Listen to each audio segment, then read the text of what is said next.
আমি যখন ক্লাস 5-এ পড়তাম তখন থেকে আমি একটা মেয়েকে অনেক পছন্দ করতাম। তারপর সে আমাকে বলছিল যে তোকে আমি ফ্রেন্ডের চোখে দেখি। আমি এইখানে ওকে হাঁটুতে বসে প্রপোজ করছিলাম। এই যে এই সিটটাতে বসে একসাথে টিফিন করছিলাম। তারপরে কি সব খাতাম, ওইখানে আমি মারা যাই নাই, বাইচে আছি। হেই গাইস, আসসালামু আলাইকুম, কেমন আছো তোমরা? আমি জিহাদ চলে আসলাম নতুন একটা ভিডিও নিয়ে। এখন বাজে সকাল 5:30, এখন বাজে সকাল 5:30 আর আমি বের হয়েছি একটু হাঁটতে। আর চিন্তা করলাম যে তোমাদের সাথে কিছু স্মৃতি শেয়ার করব। তার আগে আমি কিছু বলি, যদি তুমি একটা ব্লগ করতে চাও অবশ্যই তোমার একজন পার্টনার লাগবে, বা ভালো একটা ফোন লাগবে, আর বা অবশ্যই টাকা লাগবে। ভাই, তুমি টাকা ছাড়া একটা ব্লগ কতটা সুন্দর করতে পারবে? মানে তুমি কি দেখাবে? না আমাদের এখানে আছে গ্রাম, না আমাদের এটা হলো শহর। মানে আমরা এমন একটা জায়গার মধ্যে আছি, না এটা গ্রাম না এটা শহর, তো আমরা এই দুইটার মাঝখানে আছি। তাই ভাই, তোমরা যদি আমার মতো বেকার হয়ে থাকো তাহলে এই ভিডিওটা দেখতে পারো। আর আমি কিন্তু ভাই সব কিছু সত্যি সত্যি করতেছি ব্লগ। মানে আমি সকালে ভাই হাঁটতে বের হয়েছি, এই সময় আমি ভিডিও করে ফেলতেছি। মানে ট্যালেন্ট ভাই, এসব হলো ট্যালেন্ট ভাই, ট্যালেন্ট লাগে। আচ্ছা, আমি যা বলতেছিলাম, আমি যখন ক্লাস 5-এ পড়তাম তখন থেকে আমি একটা মেয়েকে অনেক পছন্দ করতাম, মানে চোখের দেখা। তারপর ক্লাস 7-এ ওঠার পর সে আমার বেস্ট ফ্রেন্ড হয়ে যায়, এবং আমি একসময় তাকে একটা জায়গায় প্রপোজ করে দিই। আর আমি দেখাই, বর্তমানে আমি ওই জায়গাতেই আসছি তোমাদের শুধু দেখানোর জন্য। আমি এই জায়গাটাই ওকে প্রপোজ করছিলাম। তারপর সে আমাকে বলছিল যে তোকে আমি ফ্রেন্ডের চোখে দেখি। তো তারপরে কি সব খাতাম, ওইখানে আমি মারা যাই নাই, বাইচে আছি। আর ভাই সত্যি বলতে আমি তখন আর কি এত কিছু বুঝি নাই, তাই আর কি সব তাড়াতাড়ি করে ফেলছিলাম এবং সব গন্ডগোল হয়ে গেছিল। তার 2 বছর পর আমি যখন ক্লাস 9-এ পড়তাম তখন আমার এক ফ্রেন্ডের ক্রাশকে আমি প্রপোজাল দিই এবং সে রাজিও হয়ে যায়। তারপর প্রথম 20-25 দিন ভালোই রিলেশন ছিল। তারপর জানি আমার কি হয়, সব কিছু উল্টাপাল্টা করে ফেলছিলাম এবং রিলেশন খাতাম। মানে 20-25 দিন রিলেশন ছিল। এখন ভালোবাসা কি ভাই, ওইটা আমাকে বললে ভাই আমি কখনো বলতে পারবো না, কারণ আমি এসবের মধ্যে ভালো করে যাই নাই। যাও গেছিলাম 20-25 দিনের মধ্যেই সব শেষ। আর একটা কথা জানো কি, আমি এইখানে ওকে হাঁটুতে বসে প্রপোজ করছিলাম। মানে এটা হলো সেই জায়গা, আর এই বাড়িটাও তখন ছিল না। তো এটা হলো সেই জায়গা। আমি সকালবেলা হাঁটতে আসছি, তাই চিন্তা করলাম যে এখানে একটা ভিডিও করি। তো আমি এইখানে ওকে প্রপোজ করছিলাম, জায়গাটা স্কুল থেকে একটু দূরে। তো ওই দিন একটা মেলা হইতেছিল সামনে, তো আমরা স্কুল থেকে লুকাই মেলাতে আসছিলাম। তারপর ওইখান থেকে একটা মেলা থেকে একটা আন্টি কিনছিলাম। তো আন্টি কেনার পর আমি ওকে মানে আমি ভাই বলতে পারতেছি না, মানে আমার একটু খারাপ লাগতেছে। তো আমি ওকে ওইখানে বসে, মানে হাঁটুতে বসে আমি ওরে প্রপোজ করছিলাম। তো যা হয়েছে ভালোই হয়েছে। তার তো এখন বর্তমানে বিয়ে হয়ে গেছে, কিছুদিন পর বাচ্চা কাচ্চা হয়ে যাবে। তো আগের স্মৃতিগুলো ধরে রেখে লাভ নাই।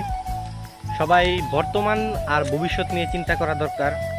মানে বর্তমান আর ভবিষ্যৎ নিয়ে চিন্তা করাটা বেশি দরকার। তো আরেকটা জিনিস আমি তোমাদের দেখাই। তো ভাই এইখানে যে বাড়িটা আছে, তো এইটাকে আর কি ভূতের বাড়ি বলা হয়।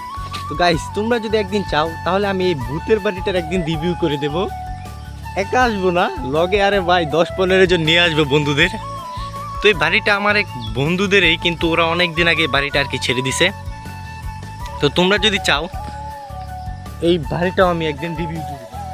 তো আমি এখন সোজা চলে যাব স্কুলে, এবং স্কুলে কিছু স্মৃতি আছে সেগুলো আমি তোমাদের সাথে শেয়ার করব। আর ভাই, স্কুল লাইফের ভাই পড়ালেখার কোনো স্মৃতি নাই। পড়ালেখা কেমনে করছি ভাই নিজেও জানি না, এসএসসি পাস করছি কেমনে ওইটাও আমি জানি না। তো স্কুল লাইফের কোনো স্মৃতিই নাই।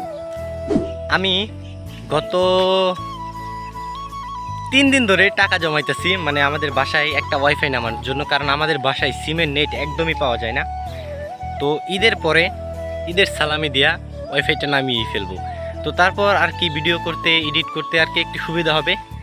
তাই এখন তোমরা দেখতে থাকো। তো গাইস, আমি কিন্তু স্কুলে আইসা পড়ছি বর্তমানে। আর এই যে দেখো স্কুল, আর দেখো আমি এত সকালে আসছি, মানে বাজারের একটা দোকানও খোলা নাই। আমি জানি মানুষ থাকলে ভাই আমি মানুষের সামনে কথা বলতে পারি না ভাই, শরম লাগে। তো বর্তমানে দেখো সিঙ্গার দিকে বাজারে ভাই একটা মানুষও নাই ভাই। তো দেখো চারিদিকে শুধু ফাঁকা, মানে প্রত্যেকটা দোকান আর কি বন্ধ। তো বন্ধ থাকবেই ভাই, আমি আসছি, আমার জন্য সব কিছু খালি করে দেওয়া হয়েছে। তো এখন গিয়ে তোমাদের আমি কিছু হাইলাইট দেখাবো। স্কুলে ভাই একটা মানুষও নাই, শুধু একটা কুত্তা ছাড়া, মানে একটা কুত্তা আছে, আর কিছুই নাই। তো স্কুলে ঈদের জন্য আর কি কাজ করা হইতেছে। তো স্কুলে আর কি একটা মানুষও নাই বর্তমানে। তো আমি স্কুলে একাই, মনে হয় যদি চিপা চাপা দিয়া বের হয় তাহলে আমি শেষ। এই যে এক চিপা, দেখি এখানে কেউ আছে নাকি? নাই ভাই, এখানে কেউ নাই। স্কুল যদি খোলা থাকতো তাহলে ভাই মাঝে মাঝে পাইয়া ফেলতাম। আর ভাই উপরের যেই তালাটা আছে ভাই, এখানে ভাই অনেক স্মৃতি। এইখানের কথা আমি তোমাদের নাই বললাম, মানে ওইখানে আর কি সিসিটিভি ক্যামেরা নেই, তো তোমরা বাকিটা বুঝে নিও। আমরা যখন ক্লাস 9-এ পড়তাম, এই যে এটা ক্লাসরুম, তখন ভাই এই যে এই সিটটাতে বসে একসাথে টিফিন করছিলাম। আর তোমাদের আরেকটা জিনিস দেখাই, তো শেষের যে ক্লাসরুমটা আছে এইটা, তো এটার একটা জানলা খোলা, আমি দেখাই, মানে বুট থাকলে আবার সমস্যা ভাই সকালবেলা।